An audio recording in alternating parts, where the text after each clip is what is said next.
Olá, seja muito bem-vindo. Começa agora o JR Entrevista. Hoje aqui conosco o secretário nacional de Segurança Pública, Mário Sarrubo. Seja muito bem-vindo ao JR Entrevista. Muito obrigado, grande alegria estarmos aqui. Bom, vamos começar falando sobre o projeto que está em discussão no Congresso Nacional. O governo, principalmente com a atuação do senhor e da equipe do senhor, preparou um projeto anti-facções. E aí, na discussão no Congresso Nacional, a oposição queria endurecer as penas e colocar esse combate às facções, enquadrar as facções como organizações terroristas, né? A gente está com um forte embate entre o governo e a oposição nesse tema. A gente teve aí algumas notas da Polícia Federal reclamando de que o projeto relatado pelo deputado Derrite, secretário de Segurança Pública de São Paulo, licenciado, tirava a autonomia da Polícia Federal. E ontem a gente teve um certo recuo do secretário, mas ainda assim com uma certa reclamação da Polícia Federal de retirada de autonomia. Como que você vê essa discussão, primeiro, sobre a autonomia da Polícia Federal no relatório do deputado Derrite? Bom, em primeiro lugar, nós não podemos deixar de lado que hoje é quase unanimidade, eu diria quase não, é unanimidade, que o crime organizado só pode ser combatido com eficiência de forma integrada, ou seja, é absolutamente necessário, é indispensável que as forças federais e as estaduais trabalhem de forma conjunta, unificando investigações, bancos de dados, ou seja, o Estado precisa se organizar nas suas mais variadas instâncias, instância federal, instâncias estaduais e até municipais, porque hoje temos as guardas civis fazendo também um papel, tendo um papel importante no contexto da segurança pública. O projeto peca, e peca, dentre outros pecados, vamos dizer assim, ele peca porque ele passa, num primeiro momento, ele passou a excluir praticamente a Polícia Federal da possibilidade de investigar crime organizado. Então, traz um pouco de um contexto político, um olhar do secretário Derrite para as eleições, talvez agradar a sua base eleitoral, que são as polícias estaduais. E veja que eu venho dos estados, eu venho do Ministério Público Estadual, mas nós temos que olhar essa questão de forma técnica. Então, não dá para se impor restrição à atuação da Polícia Federal, que vem tendo um papel fundamental no combate ao crime organizado, em especial com ações integradas, a Carbono Oculto, as FICOS diariamente 2, 3 operações em todo o Brasil, com operações integradas com as polícias estaduais, com os ministérios públicos. Isso, para além de ser inadequado, numa visão de eficiência no combate ao crime organizado, é inconstitucional, porque as atribuições da PF estão previstas na Constituição. Secretária, tirando essa questão da discussão política, né, em torno do projeto, que a gente ainda pode ter aprimoramentos antes da votação no Congresso Nacional, o que o projeto traz de importante para a sociedade brasileira no combate às facções? Olha, eu acho que esse projeto, houve uma junção do projeto antifacções do Ministério da Justiça com um projeto de reforma da lei antiterrorismo. Ele traz ali alguns aspectos positivos no sentido de que traz medidas cautelares importantes, como a intervenção em pessoa jurídica que esteja, porventura, sendo utilizada para lavagem de dinheiro do crime organizado, a possibilidade de se criar uma pessoa jurídica fictícia. Esses itens estavam no projeto do Ministério da Justiça e foram inseridos nesse projeto.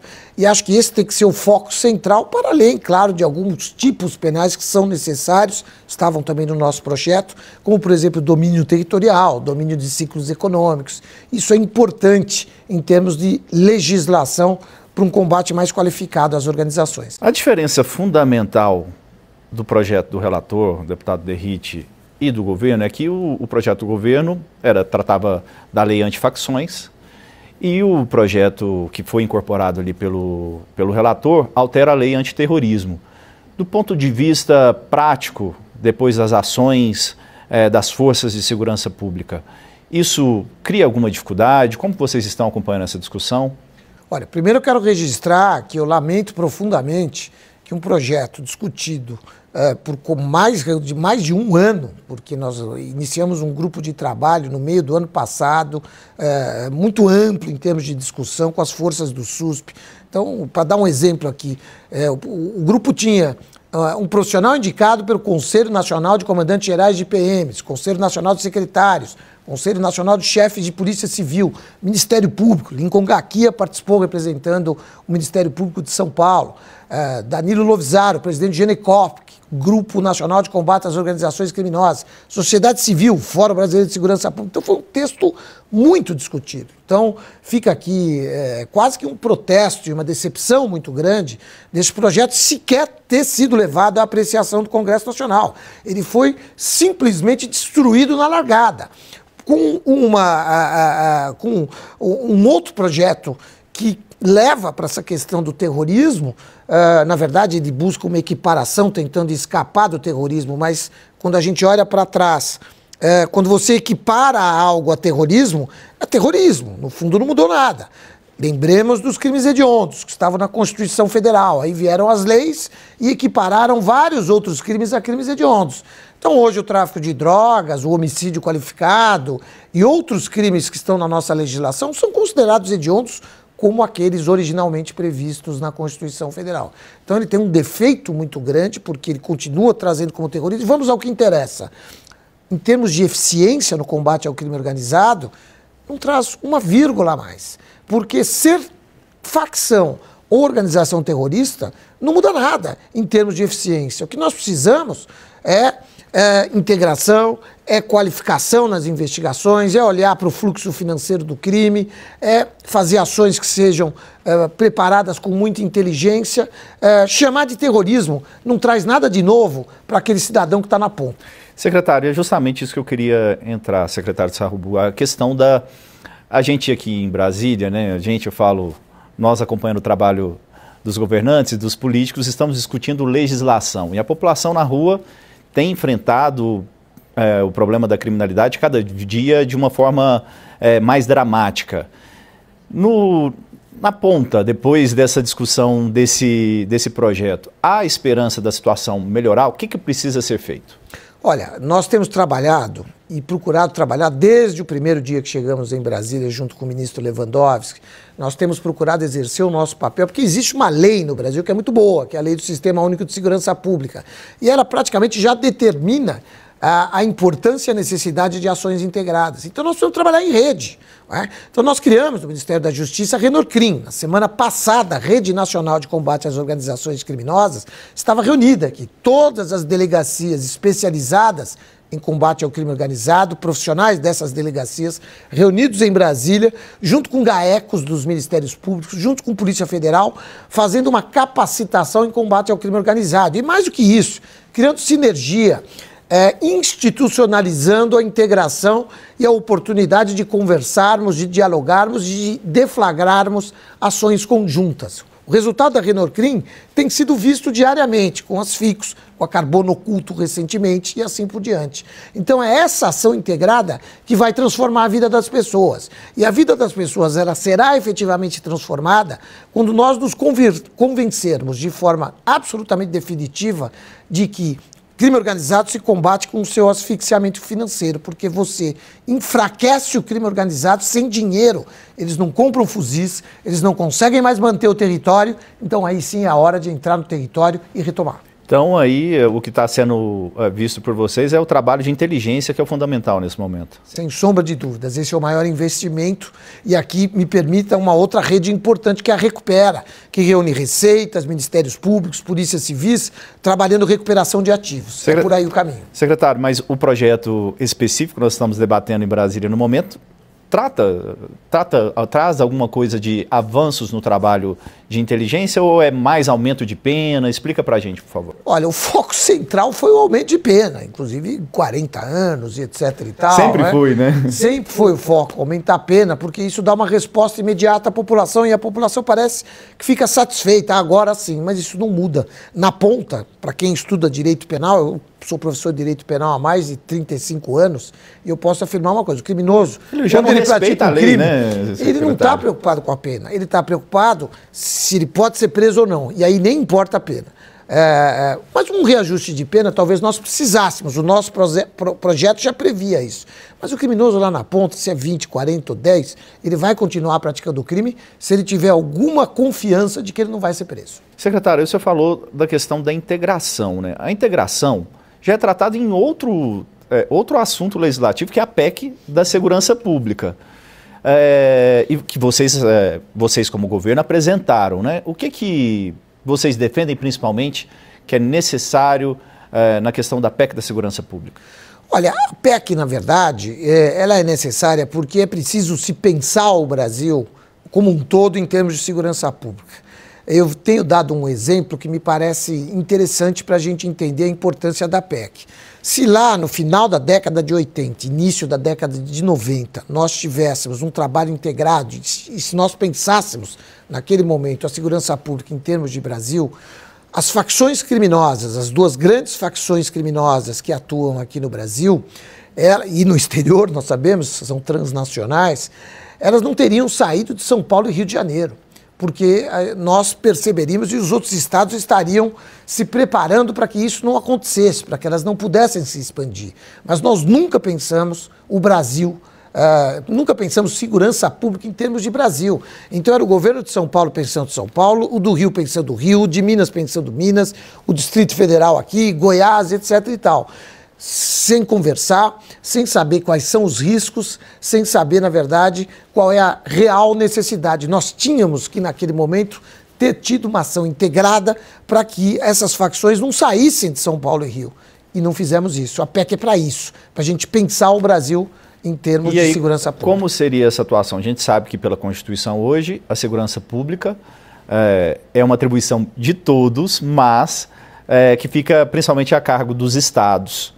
Né, de que forma que o governo federal, seja o atual governo, seja um futuro governo, o senhor que é um estudioso do tema, deveria e poderia atuar também mais firmemente, mais diariamente nessa questão, secretário? A PEC pretende, nós pensamos, que o governo federal, junto com os estados, através do diálogo, porque é importante que a PEC está escorada no Conselho Nacional de Segurança Pública, que é um órgão colegiado que tem participação dos estados, todos os das forças do né? SUSP, da sociedade civil, para a gente pensar diretrizes genéricas para a segurança pública. Então é um pouco daquilo que, olha, é preciso que o seu estado crie um regime disciplinar diferenciado, porque ele não tem, e isso é importante para combate ao crime organizado.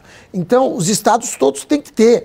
E aí é que vem a obrigatoriedade. Nós precisamos de um padrão mínimo no sistema prisional. Não dá para ter sistema prisional com celular entrando e saindo, com 200 presos na mesma cela, porque isso, esse território acaba sendo do crime organizado e não do Estado. Então são esses padrões mínimos que precisam ser estabelecidos para o Brasil de norte a sul. Caso contrário, se a gente não chegar nesse patamar, de uma prisão do sul, eles vão continuar dando ordens para se matar alguém no norte. É assim que funciona hoje. E falta recursos para a área de segurança pública como um todo no país, secretário? Sem dúvida. A PEC da Segurança Pública prevê a constitucionalização do Fundo Nacional de Segurança Pública para que, estabelecidos essas diretrizes, o governo federal financia. Essa é a ideia.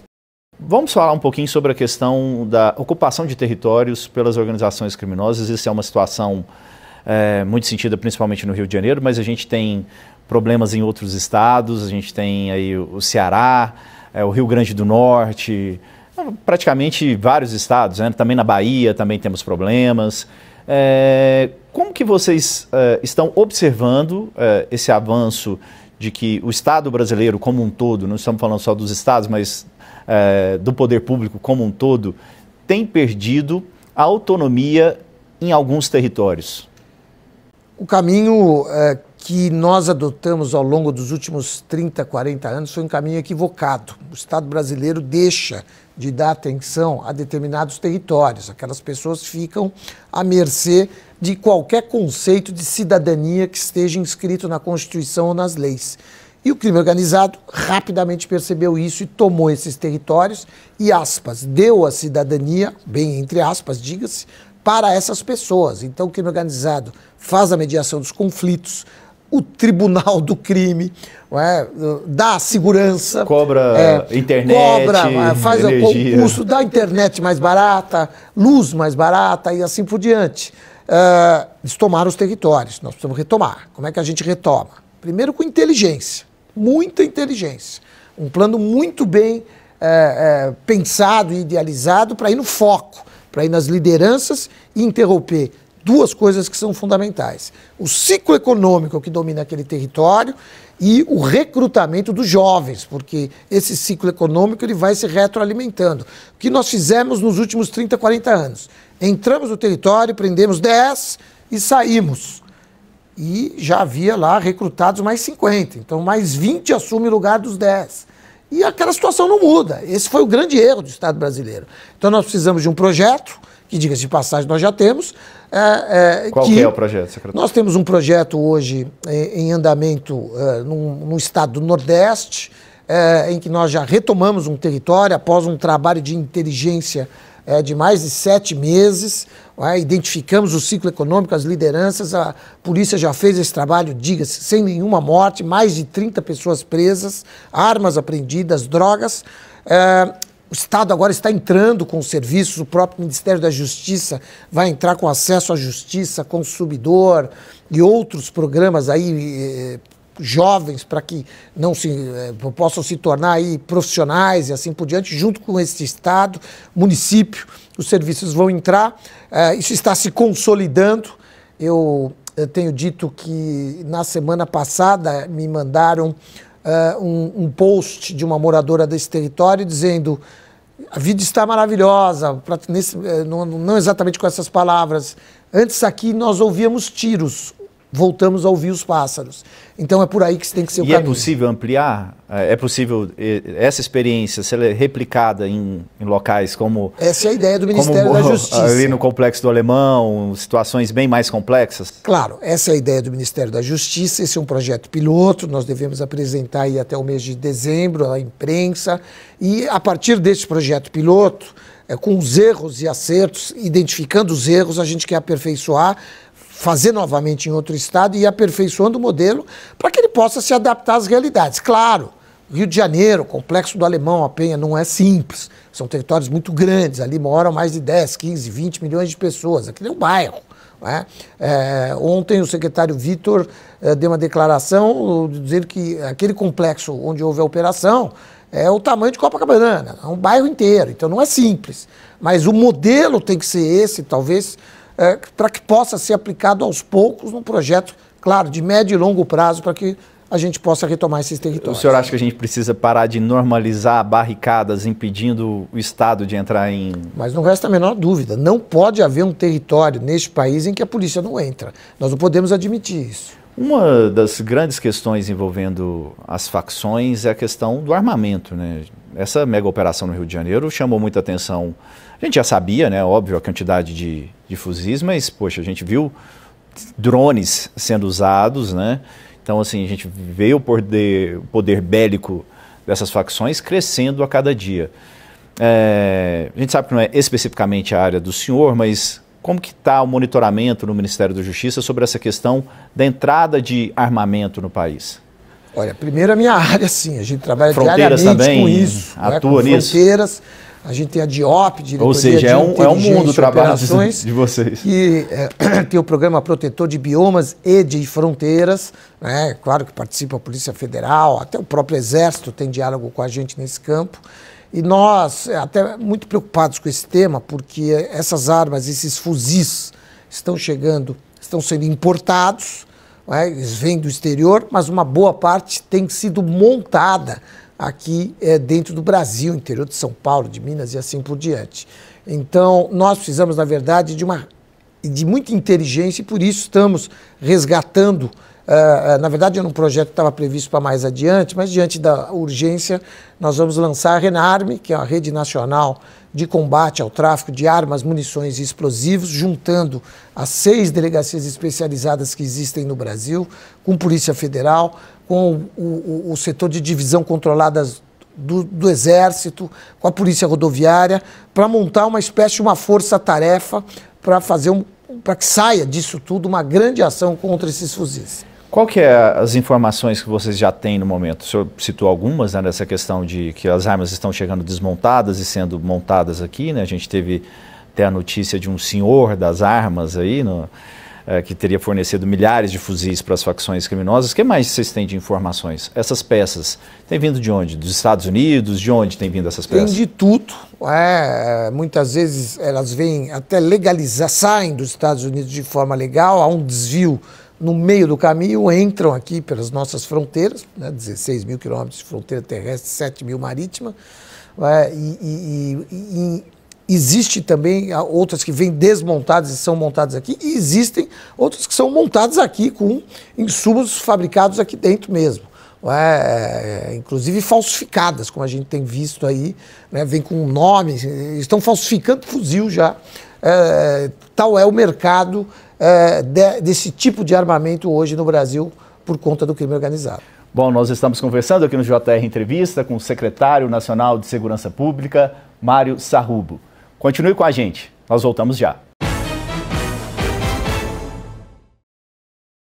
Estamos de volta com o JR Entrevista. Aqui conosco hoje o secretário nacional de Segurança Pública do Ministério da Justiça e Segurança Pública, Mário Sarrubo.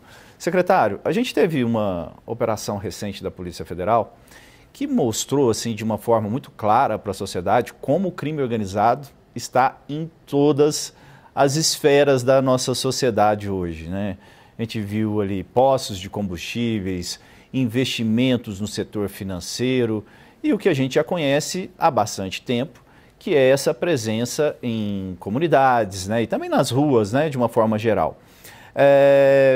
De que forma essas últimas informações que vocês coletaram têm ajudado vocês a atuar no combate às organizações criminosas?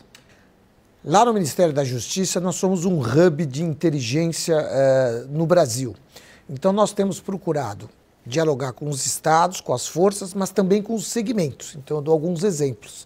Combustíveis, nós conversamos com todo o setor, de usineiros aos donos dos postos de combustíveis, para entender, na visão deles, o que era fundamental. A partir daí, a gente produz a informação de inteligência e distribui para os estados para que a gente possa ter operações integradas e assim por diante. Estamos conversando com o setor de cargas e a gente vai conversando com todos os setores para entender qual é a demanda e produzir dados de inteligência. Por quê? Porque o crime organizado, ele precisa investir o seu dinheiro, ele tem investido nos mais variados ramos de atividade.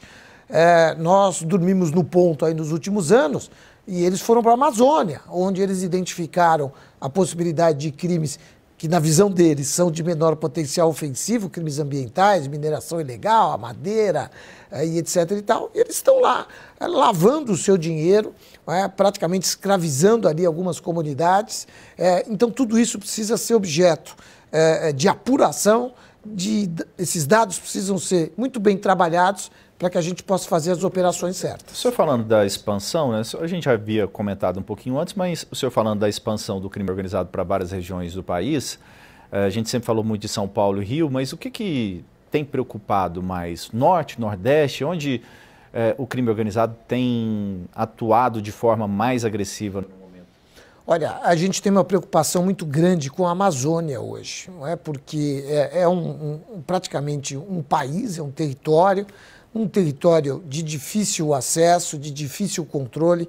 Por isso, o investimento no Plano AMAS, Amazônia, Segurança e Soberania, é um investimento muito grande que nós estamos fazendo para instrumentalizar as nossas forças federais e estaduais, inclusive com as bases chamadas de base Arpão, para que os nossos rios possam ser melhor vigiados, porque é por ali que entram armas, é por ali que entram drogas, e é por ali que o crime organizado, as grandes facções, têm lavado com muita intensidade o seu dinheiro, dentre outros mercados legais. E aí ali é uma região de fronteira que você tem também o crime organizado atuando em outros países ali, né? Exatamente, exatamente. E é interessante porque parece fácil, né? Poxa, é só olhar para as fronteiras, mas se nós olharmos a fronteira do Mato Grosso com a Bolívia, ela é maior que a fronteira dos Estados Unidos com o México. E eles não conseguiram resolver até hoje com toda a tecnologia e a capacidade de investimento que eles têm. E aqui a gente está falando só do Mato Grosso com a Bolívia, sem pensar no Amazonas, Rondônia, Roraima, Acre, etc. e tal. Né? Então a nossa fronteira é muito grande. Por isso que nós temos que investir ali em inteligência, em tecnologia, nos VANTs, no Satélite Brasil+, que consegue identificar, agora renovamos o convênio, para que a gente possa usar da tecnologia para tornar esse espaço mais controlado. Secretário Sarrubo, a gente chegou num momento em que a sociedade brasileira coloca a segurança pública como um dos principais problemas do país. A gente está vivendo uma crise de segurança pública, vamos dizer assim, mas, ao mesmo tempo, como a sociedade tem colocado como prioridade, também pode ser o momento da gente ter avanços importantes. Como que o senhor vê esse momento? É uma janela de oportunidades? É uma crise? Como que o senhor analisa? O senhor que é especialista na área. É interessante que quando a gente olha os índices, eles estão em queda na maioria dos crimes. Na maioria, tem um ou outro que não está. Violência contra a mulher é algo que insiste em subir, etc. e tal. Mas na maioria dos crimes, roubos, etc. e tal, tem diminuído. Mas a sensação não muda. E essa sensação não muda porque hoje a informação está muito mais rápida, etc. e tal. Mas há alguns consensos hoje, como, por exemplo, a importância da inteligência, a importância das ações integradas e os bons projetos que eu tenho visto no Brasil afora. Então, quando você olha o Norte e o Nordeste, que são notícia, eu tenho visitado o país todo e tenho visto excelentes projetos no Rio Grande do Norte, no próprio Ceará, que hoje é o foco aí da imprensa, mas tem bons projetos, na própria Bahia também. É muito difícil, a Bahia é muito grande, mas tem ótimos projetos. Fui ao Rio Grande do Sul, um excelente projeto de segurança lá também. Então, é isso. Nós temos que aproveitar essa janela de oportunidade para que esses bons projetos se tornem regra em todo o Brasil. E o que são bons projetos? Projetos focados na inteligência, na tecnologia e em ações muito bem pensadas contra o crime organizado. Ou seja, precisamos atacar os pilares do crime organizado. E aquele velho discurso, que é o follow the money, que é o asfixiamento financeiro. Seguir o dinheiro, né, secretário? Bom, quero agradecer a presença do senhor aqui. Nós conversamos aqui no JR Entrevista com o secretário nacional de Segurança Pública, Mário Sarrubo. Muito obrigado pela presença. Muito obrigado, eu que agradeço a oportunidade. Bom, a gente fica por aqui. Muito obrigado pela sua audiência e até a próxima. Tchau, tchau.